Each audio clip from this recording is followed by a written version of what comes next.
숄더 패킹이 된 상태에서 벤치프레스 한다는 것 자체가 우선은 불가능한 이야기입니다. 숄더 패킹이 안 되는 사람들의 벤치프레스 자세예요. 바닥에서 하게 되면 어떤 효과가 있냐면 가동 범위를 자연적으로 제한을 해줄 수가 있어요. 자, 이번에 대흉근 한번 해보겠습니다. 대흉근. 가슴 쪽에 있는 근육 크게 두 가지 있죠. 네. 대흉근하고 또 소흉근. 한쪽에 소흉근이 있습니다. 소흉근이 안에 인터널 머슬이긴 한데 표면에 있는 대흉근이 움직이면서 같이 다 대부분 관여하기 때문에 소흉근은 따로 이야기를 하지 않겠습니다. 우선 이제 해법적으로 간단하게 말씀을 드리면요. 시작점입니다. 쇄골, 클라비클의 3분의 2라고 하는 교재도 있고 절반이라고 하는 교재도 있을 거예요. 3분의 2 정도로 알아두시면 좋고요. 이 클라비클을 지금 클라비클이 살짝 위로 올라가 있잖아요. 이걸 내려갖고 펴보면은 절반 정도 될 수도 있습니다. 그렇게 알아두시면 되겠습니다. 그 다음에 흉골 전체에 붙어 있죠. 여기서도 시작하고 그 다음에 아래쪽에 복직 근초에서도 시작합니다. 복직 근초. 우리가 복부편에서 복직 근초 이야기를 했었습니다. 그래서 대흉근이 위쪽을 약간 덮고 있다 그런 이야기를 했었고요. 복직 근초에 붙어 있고요. 그 다음에 갈비뼈 1번에서 6번에 붙어가 있습니다. 거기서 시작을 해요. 그러니까 쇄골, 흉골, 복직 근초, 갈비뼈. 네. 1번에서 6번. 그렇게 해서 팔 한번 펴보시겠어요? 그대로 타고 들어가서 휴머러스 위팔뼈 골두 아래쪽에 붙어요. 그러니까 팔에 붙어 있다고 보시면 돼요. 그래서 팔을 기능들이 있죠. 네. 기능들이 팔을 내전 이렇게 모으는 거, 내전하는 기능이 있고 또 내회전이 있었죠. 그 다음에 굴곡이 있었죠. 네. 팔의 굴곡. 네. 그리고 대흉근이 중요한 이유는요. 호흡을 도와주는 그런 역할을 해요. 네. 그래서 대흉근 운동을 열심히 하는 분들은 호흡을 도와줄 수 있는 그런 이득도 얻을 수가 있다. 호흡하고 연관이 굉장히 많은 그런 근육이 되겠습니다. 네. 그래서 열심히 한번 배워보도록 할게요. 자, 우선 벤치프레스 앉습니다. 앉는데 아무데나 앉는 게 아니고 한번 일어나 보시겠어요? 자, 민식군 가장자리로 앉아요. 가장자리로 앉으시고 왜 가장자리로 앉아야 되느냐? 누울 때 발에 부딪힐 수가 있어요. 그래서 가장자리에 앉고 누워보십시오. 자, 누운 상태에서 발을 잡아야 되겠죠? 일반적으로 미디움 그립 많이 해요. 그러니까 벤치프레스에서의 미디움 그립은 내렸을 때 말입니다. 팔 안의 내각이 90도가 되는 위치로 잡으시면 됩니다. 네. 어깨 넓이로 잡으시면은 크로스 그립이 될 수가 있어요. 운동 종목마다 그립이 조금 다릅니다. 네. 자, 미디움 하면 되고, 미디움 그립 하시면은 대흉근의 전체적인 발달. 그 다음에 와이드 잡아볼까요? 넓게. 와이드를 하면 대흉근의 바깥쪽이 됩니다. 그 다음에 크로스 그립. 미디움보다 좁은 건 다 크로즈예요. 크로즈 그립 하면 내측 안쪽하고 아래쪽이 많이 갈 수가 있고 더불어서 트라이셉 외측두. 그래서 벤치프레스를 크로즈 그립으로 하면은 트라이셉 외측두가 많이 됩니다. 그래서 트라이셉 외측두 운동에 삼두근 운동에 크로즈 그립으로 해서 벤치프레스를 프로그램에 넣기도 합니다. 참고로 하시고요. 자, 스탠스는 골반의 외곽 넓이 또는 어깨 넓이 정도로 하시면 되겠습니다. 자, 대부분 이제 썸 어라운드가 썸 리스보다 안전하긴 합니다. 그래서 썸 어라운드를 일단 추천을 드리고, 손목이 간혹 가다가 손목의 가동성이 정상적이지 않은 분들이 있어요. 떨어지는 분들은 썸 리스로 해도 크게 문제는 없다. 하지만 썸 어라운드를 추천합니다. 안전적인 면에서. 패킹이라는 걸 하죠. 네, 한번 해보세요. 견갑골의 패킹이라는 걸 합니다. 미드 그립 잡고 한번 들어볼까요? 자, 지금 우리 민식군이 하고 있는 이 자세가 스타팅 포지션입니다. 스타팅 포지션은 어깨. 자, 어깨, 팔꿈치, 팔목, 저항이 지면하고 수직이 될 것. 이게 스타팅입니다. 스타팅. 자, 피니시. 자, 피니시 되는 지점은 대흉근 유두 쪽. 우리가 이 대흉근을 4등분 하게 되면은 3번 벨리 쪽, 유두 쪽입니다. 네, 그쪽에 내리시면 되겠습니다. 자, 여기 피니시 포지션. 자, 다시 올려보세요. 자, 이때 됐습니다. 스타팅 포지션 내려보세요. 자, 들이마십니다. 피니시 포지션. 네, 요 구간을 반복을 하시면 돼요. 그래서 우리가 팔의 각도를 이야기할 때 발을 잡았다고 생각하고, 자, 처음에 여기가 스타팅 포지션이죠. 내려보세요. 피니시 포지션입니다. 그러면 스타팅 포지션하고 피니시 포지션이 차이가 있어요. 그러니까 수직이 아닌 거예요. 벤치프레스는 정확하게 이야기하면 가동 범위가 수직이 아닌 겁니다. 수직이 아니라 처음에 시작점이 여기면 끝나는 지점은 여기예요. 그러니까 이 정도 지금 유격이 있는 거야. 이 정도 유격이. 그래서 벤치프레스를 할 때 가장 안전한 각도를 이야기해요. 지금 여러분들 오해를 하시면 안 되는 게 벤치프레스는 저 각도로 해야 된다라는 게 아닙니다. 지금 제가 여러분들한테 말씀드리고자 하는 거는 안전한 각도를 이야기하는 거예요. 그래서 그 안전한 각도의 기준 뭐냐면 위에서 봤을 때 윗팔배의 각도입니다. 윗팔배. 윗팔배의 각도가 45도가 가장 안전하다고 이야기를 해요. 이건 여러 미국에 있는 교재들, 번역서를 제가 이제 보고 말씀드릴 수 있는 거예요. 근데 45도 각도로 하면은 안전합니다. 이 말이 왜 그러냐면 윗팔뼈는 어디 붙어 있습니까? 어깨 관절이 붙어 있죠. 그래서 윗팔뼈가 올라가면 올라갈수록 스캐플라가 벌어집니다. 이건 뭐냐면 숄더 패킹을 초기에 처음에 숄더 패킹을 하더라도 팔 각도를 조절을 제어를 잘 하지 못하면 풀어질 수 있다는 이야기예요. 어떤 이야기인지 알겠죠? 네, 그래서 고각도로 하는 게 이제 중요하고요. 가장 안전한 어깨 부담이 좀 없습니다. 이게 만약에 수직인 상태가 되면은 약간 가슴 위쪽에서 운동을 하는 게 돼요. 그러면 타겟이 대흉근의 전체가 되는 게 아니고 가슴 위쪽으로 바뀌는 겁니다. 인클라인이 되는 거죠. 그리고 대흉근은 운동을 하실 때 세 부분으로 나눕니다. 자, 여러분들 가슴을 여러분들은 어떻게 운동하십니까? 세 부분으로 나눠서 하십니까? 오늘부터는 세 부분으로 나눠서 하십시오. 자, 위쪽 인클라인, 이거 쇄골 파트라고 해요. 클라비클라 파트, 쇄골 파트. 그 다음에 흉골 파트라고 그래요. 흉골 파트. 그리고 아랫부분은 상복부 파트라고 합니다. 네. 왜냐면 복근 쪽에, 복직근 저쪽에 붙어 있기 때문에. 그래서 요 세 파트로 나눠서 운동을 하시는데 이 플랫 벤치 프레스는 주로 흉골 파트예요. 그리고 인클라인은 클라비클 파트예요. 그렇게 보시면 되겠습니다. 그리고 디클라인 있죠? 경사를 이렇게 내려서 물구나무 쓰듯이 내려서 하는 거기는 바로 요 복직 근처의 파트입니다. 업도미널 파트라고 보시면 돼요. 그래서 클라비클 파트, 흉골 파트, 업도미널 파트 이렇게 나눠서 운동을 하시고 앉아서 지금 앉아있지만 누운 상태라고 생각해 봅시다. 우리 민식군이 앉아있지만 지금 누운 상태라고 가정을 해봅시다. 그러면 이런 이야기죠. 자, 스타팅 포지션 한번 펴보세요. 자, 여기가 스타팅 포지션이에요.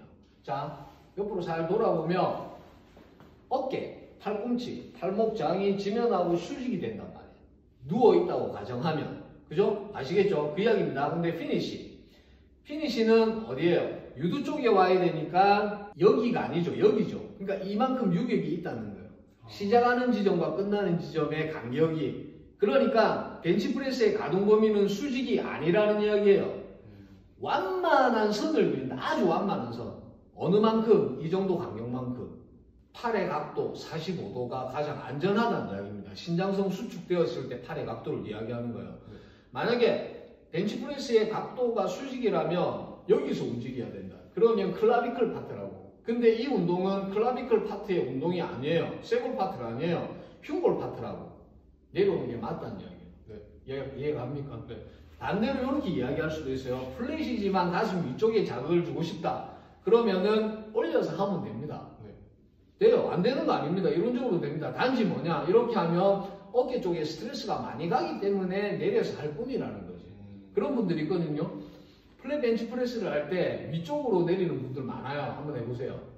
위쪽으로 이렇게 올려서. 네. 이렇게 하는 분들도 많아요. 이 동작이 틀렸다는 게 아니에요. 이 동작의 의미는 뭐냐? 내가 쇄골 쪽 플랫 벤치 프레스를 하지만 윗가슴 쪽에 난 조금 더 의미를 두고 싶다는 이야기로 해석을 하시면 됩니다. 하지만 초보자들이 운동할 때는 그렇게 하면 위험하다는 이야기지. 안전이 가장 우선이고 중요합니다. 여튼 그래서 지금 이제 벤치프레스 가동 범위를 제가 말씀을 드렸고요. 벤치프레스 어떻게 조금 이해가 됐나요?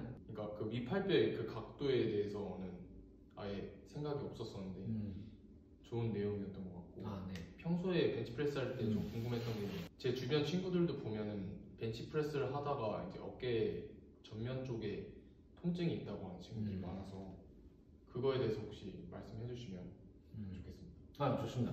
자, 지금 벤치프레스를 할 때 어깨 통증이 있는 그럼 그 이유를 찾아야죠. 왜 그럼 어깨 통증이 있겠는가? 제가 좀 찾아보고 해봤을 때는 보통 이제 사람들이 숄더 패킹이 잘 안 돼서 가동 범위가 좀 많이 늘어나서 어깨 쪽으로 이제 부상이 많이 온다고 제가 찾아봤었는데 또 추가적으로 말씀해 주신 게 있으신지 혹시? 자, 그러면은 여기서 이제 미식군 숄더 패킹을 이야기해서 숄더 패킹이 뭐냐면 한번 보여줄 수 있나요? 자, 지금 여러분들은 숄더 패킹을 보고 계십니다. 양 스캐플라, 양쪽에 있는 날개뼈가 모여있는 이 상태를 숄더 패킹이라고 해요. 그러면 숄더 패킹 한 상태에서 벤치프레스를 해보세요. 숄더 패킹이 계속 되나요? 안 됩니다. 될 수가 없습니다. 이게 불가능해요. 숄더 패킹이 계속 된 상태에서 벤치프레스가 되려면 요만큼만 움직여야 돼. 모아보세요. 요만큼만. 이렇게 하면 숄더 패킹이 돼요. 하지만 그렇게 하면 풀 레인지 오브 모션으로 운동을 하지 않죠. 그러니까 근섬유들이 자극을 받는 게 제한적이라고. 그러니까 숄더 패킹이 된 상태에서 벤치프레스 한다는 것 자체가 우선은 불가능한 이야기입니다. 스캐플라가 움직일 수밖에 없어요. 왜? 윗발뼈 어디 붙어 있습니까? 어깨 관절을 통해서 스캐플라, 이 전체가 우리는 어깨 관절이라고 이야기하는 거예요. 여기만 어깨 관절이라고 이야기하는 게 아니고 어깨 관절이라는 것은 여기를 이야기하는 거예요. 스캐플라 포함해서. 팔이 움직이는데 어떻게 스캐플라가 움직이지 않을 수 있습니까? 그러니까 불가능한 거란 말이에요. 자, 전면 삼각근 쪽에 스트레스가 있는 사람한테 숄더 패킹을 이야기하는 거는 좋아요. 저도 거기에 동의합니다. 하지만 숄더 패킹이 된 상태에서 하기는 힘들다는 거지. 자, 그 다음에 한번 내려보겠습니다. 숄더 패킹이 안 되는 분들을 한번 지금 예를 들어볼게요. 자, 한번 해보세요. 그렇죠. 지금 이 상태거든요. 이 상태인데 지금 우리 민식군이 안 된다고 했는데도 이 정도도 되는 거예요. 숄더 패킹이 어느 정도는 되는 거란 말이야. 뭐냐면 숄더 패킹이 안 된다는 건 이런 거야. 이런 거예요. 이해갑니까? 자, 이런 겁니다. 골두가 앞으로 튀어나와 버린단 말이야. 그러면은 여기 있는 주변에 있는 인대라든지 건이라든지 이런 관절 주변의 구조물들이 이런 타격을 입는다. 어떤 이야기인지 알겠어요? 정확히 이해가 안 됩니다. 자, 보세요. 제가 원래 잘 안 보는데 자, 이 이야기예요. 이 이야기입니다. 숄더 패킹이 안 되는 사람들의 벤치프레스 자세예요. 벤치프레스를 하다가 패킹을 안 하고 하면 내렸을 때 이게 그렇지. 튀어나온다는 말씀. 네. 패킹을 안 하는 게 아니고 패킹을 못 하는 거예요. 자, 견갑골을 만져보세요. 뒤쪽에서. 자, 보세요. 이렇게 된단 말이야. 패킹이 되면 이래 되겠지. 그러니까 앞에 있는 골두 주변의 구조물들이 손상을 입는 거예요. 타격을 받는 거라. 그죠? 이렇게 가야 되는데 이렇게 빠져야지 뒤로. 패킹이 돼야지. 돼야 되는데 그게 안 되니까 이렇게 된다고. 근데 이런 사람한테 패킹을 이야기하고 스캐플라가 모일 수 있는 능형근에 대한 그런 트레이닝 해주고 능형근의 기능을 향상하기 위한 근막이완, 베이스톤 같은 거 그런 걸로 근막이완해서 능형근을 활성화시켜 줄 수 있는 이런 동작, 그죠? 요런 걸 해주는 거 좋아요. 근데 이거 시간이 오래 걸려. 근데 이 사람 지금 뭐냐면 나 이것도 하는데 빨리 하고 싶다, 벤치프레스를. 그죠? 그거잖아요. 그러니까 양쪽을 다 잡아야 된다는 거야. 스캐플라 안에 내각에 있는 능형근의 기능도 살리고 내가 벤치프레스 할 때 고통 없이 자극을 받고 싶은 거지. 그죠? 자, 거기에 대해서 지금 알려드리겠습니다. 우리 아까 이제 어깨에 문제가 있는 그런 부분들을 이제 해소하는 과정을 한번 알려드릴게요. 벤치프레스는 우선 올라가 있죠. 올라가 있기 때문에 숄더 패킹이 안 되는 분들, 어깨 전면에 또는 숄더 패킹은 되지만 어깨 전면에 통증이 있는 분들은 뒤로 넘어갈 수 있는 확률이 많습니다. 그래서 바닥에서 하게 되면 어떤 효과가 있냐면 가동 범위를 자연적으로 제한을 해줄 수가 있어요.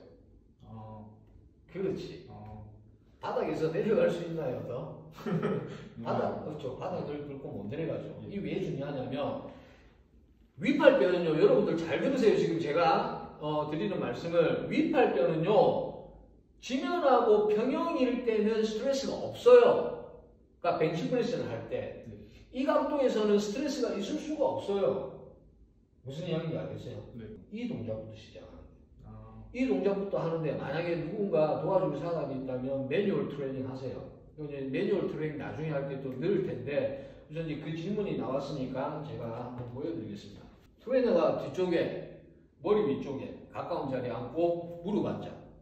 무릎 앉아입니다. 이 상태에서 주먹을 쥐세요. 운동자가 주먹을 쥐고 밀어보세요. 그렇지. 하나 내리고 둘. 그러니까 트레이너가 저항이 되는 거예요. 저항이 되면서 트레이너가 원하는 위치로 자세가 갈 수 있도록 유도를 해주는 겁니다. 전완부는 항상 지면하고 수직. 요건 조금 경력이 있는 분들이 하셔야 돼요. 아무나 하면 좀 다칠 수가 있어요. 조심하셔야 됩니다. 오케이. 매뉴얼 트레이닝. 지금 가슴 느낌 어때? 저는 앉아보세요. 미식구 몸이 좋아졌어요. 오케이. 좋습니다. 자, 누워보세요. 자, 이제 방금 했던 이 동작이 되면 그 다음에 덤벨을 이용하는 거예요. 자, 여기서 해보세요. 사실은 바벨보다 덤벨이 다루기가 더 힘들어요. 바벨은 하나로 되어 있지만 덤벨은 양쪽으로 되어 있죠. 그러니까 협응이라든지 밸런스 같은 게 훨씬 더 덤벨이 까다롭습니다. 근데 그걸 지금 이제 또 잘 수행을 하고 있네요. 오케이. 어때요? 잘합니다. 잘보죠? 이 방법을 여러분들 꼭 해보세요. 바닥에서. 아마 여러분들 이런 이야기를 하는 사람은 없습니다. 예, 못 봤을 거예요. 그러니까 바닥에서 먼저 시작을 합니다. 오케이. 만약에 지금 이 상태 오버그립인데 나는 어깨에 약간 부담이 있다. 그러면 뉴트럴 그립으로 바꾸세요. 그러면 골도가 돌아가면서 어깨 관절의 부담을 조금 더 줄여줄 수가 있습니다. 해보세요. 과연 그런가요? 확실히 더 편한 것 같습니다. 훨씬 편하죠. 대신 단점이 뭐냐면 트라이셉으로 삼두, 장두 쪽으로 자극이 좀 갈 겁니다. 자, 바닥에서 충분하게 이제 됐죠. 바닥에서 만약에 됐다라고 가정을 합시다. 아, 바닥에서는 이제 충분하게 내가 할 수 있어. 그러면은 어떻게 해야 되겠습니까? 벤치를 하는 거예요. 자, 미식구 바닥에서 했죠? 네. 느낌이 어때요? 확실히 좋은 것 같습니다. 자극이. 네. 어깨에 부담은 없으면서 대흉근에 아마 색다른 자극을 받았을 거예요. 바닥에서 해본 적은 저도 처음인데 생각보다 가동 범위가 안 나와서 이게 자극이 안 들어갈 거라고 생각을 했는데 오히려 벤치보다 조금 더 저는 자극이라고 느꼈습니다. 그렇죠. 예. 바닥에서 이제 완벽하게 됐으면 벤치로 넘어오는 겁니다. 한번 누워볼게요. 오케이. 좀 미디움으로 잡고 자, 한번 해볼게요. 여기서 가동 범위 조절을 해줘야 됩니다. 자, 하나, 스탑. 우선 여기까지만 내리는 거예요. 윗팔뼈가 지면하고 평행이 되는 데까지만 올려보세요. 자, 내려보세요. 그래서 물어봅니다. 괜찮아요? 네. 그러면 다시 올리고 조금 더 내립니다. 내리고 올리고 내리고 그렇죠. 그렇지. 자, 이게 괜찮으면 조금 더 한 번 한 번 할 때마다 물어봐야 됩니다. 괜찮냐고. 괜찮아요? 예. 이런 식의 진행을 거치는 거예요. 그럼 왜 약간 라운드 숄더? 왜 그게 되냐면 잘 아시겠지만 이미 잘 아는 내용들을 말씀을 드릴게요. 우선 근육적인 측면으로 보면은 앞쪽에 있는 대흉근의 길이가 짧아져 있어서 그럴 수 있어요. 그 다음에 그런 이유로 해서 반대로 뒤쪽에 있는 근육과 앞쪽에 있는 근육이 밸런스, 어떤 양쪽 간의 밸런스가 안 맞아서 이런 경향이 있을 수가 있습니다. 그러니까 보통은 앞쪽에 있는 근육들이 많이 경직이 되거나 근막이 경직이 되거나 그래서 일어나는데 이럴 때는 그래서 그렇죠. 스트레칭이죠. 스트레칭입니다. 이렇게 하면 스트레칭 될 수 있겠죠. 가능한 이런 동작들을 많이 해주시고 라운드 숄더 있는 분들 이렇게 안 되는 분이 많아요. 같이 낄 수 없습니다. 혹시 혼자서는 절대 낄 수가 없어요. 그런 분들은 자, PNF 스트레칭이라는 걸 합니다. PNF 스트레칭은요, 고유 수용기를 이용한 스트레칭 방법인데요. 물리치료 쪽에서 사실 예전부터 많이 했었어요. 자, 양손을 허리에 놓습니다. 허리에. 지금 뒷면에서 보면 이렇게 되겠습니다. 허리에 놓으시고, 자, 뒤쪽에서 누군가, 트레이너가 전문적인 사람이 뒤에서 잡아줍니다. 요런 형태로 잡습니다. 잡아서 모아줘요. 모아주고 이 상태를 15초 정도 유지를 합니다. 유지를 하고 고객이라고 내가 표현을 할게요. 자, 민식군, 팔을 벌려보세요. 팔을 벌려보세요. 그렇죠. 하고 트레이너 지금 힘을 주고 있습니다. 벌어지지 못하게 더더더더 힘 풀고 이것도 마찬가지로 15초에서 20초 정도 조금 더 모아줘. 조금 더 모아집니다. 실제로 조금 더 모아져요. 보이 느낄 겁니다. 아마 다시 펴보세요. 다시 풀고 손 놓으면 안 됩니다. 그래서 다시 들어가세요. 다시 피세요. 이런 식으로 해서 보통 한 20초씩 해요. 그러니까 20초 트레이너가 스트레칭하고 고객한테 반대로 힘의 반대로 트레이너 힘의 반대로 팔을 벌리라고 하고 이 과정을 한 3번 합니다. 하면은 굉장히 좋아요. 금방 즉각적으로 나타날 수 있는 방법입니다. 근데 절대 이게 주의해야 될 게 아무나한테 이걸 맡기면 안 돼. 큰일 나요. 다칠 수 있어요. 어깨를. 그래서 경험이 있는 사람이 하거나 주위 분들이 하더라도 중간에 하면서 괜찮냐고 계속 지속적으로 물어봐줘야 돼. 이거 하다가 몸 좋아지려고 하다가 몸 다칠 수도 있으니까 주의해서 해야 됩니다. 하여튼 이런 형태로 해보시면은 아까 이야기했던 전면의 어떤 그런 통증을 해소하면서 대흉근을 강화할 수 있는 그런 방법이 되겠습니다. 트레이너들, 미국에 있는 트레이너들이 이런 방법들을 쓰는 사람이 제가 알기로 한 4분 정도 있는 걸로 압니다. 한국엔 한 분이지 않습니까? 네, 벤치프레스는 여기서 마치고 다음 운동으로 넘어갈까요? 네, 좋습니다.